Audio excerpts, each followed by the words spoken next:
દાહોદમાંથી સમાચાર મળી આવ્યા છે। દાહોદમાં ગુજરાત પોલ્યુશન બોર્ડ, નગરપાલિકા અને પોલીસ વિભાગની ટીમે પ્રતિબંધિત પ્લાસ્ટિકનો મોટો જથ્થો ઝડપી પાડ્યો। ઇન્દોર અમદાવાદ હાઈવે પર 2 ટ્રકમાંથી 120 માઇક્રોની પ્લાસ્ટિક થેલી સહિત અંદાજિત 5 ટન જેટલો પ્લાસ્ટિક પકડાયો, જે હાલોહાલથી ઝારખંડ તરફ લઈ જવાતો હતો। પોલીસે આ જથ્થો દાહોદ નગરપાલિકા ખાતે રાખી ગણતરી હાથ ધરી છે અને કાયદેસરની કાર્યવાહી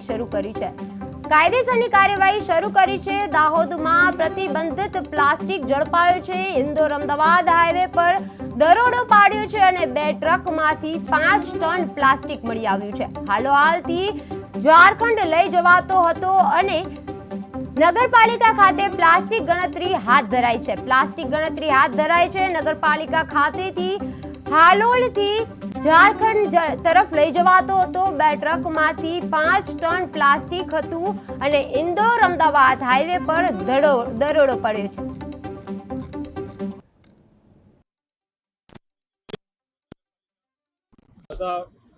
પોલીસ સ્ટાફ સિંગલ યુઝ બેન ઇન્ફોર્મેશન ઇન્સ્પેક્શનના ક્રોસ બાઉન્ડ્રી એરિયાની અંદર 22 થી 24 તારીખ સુધીની અંદર ઇન્સ્પેક્શનનું કામગીરી ચાલુ કરવાની હતી।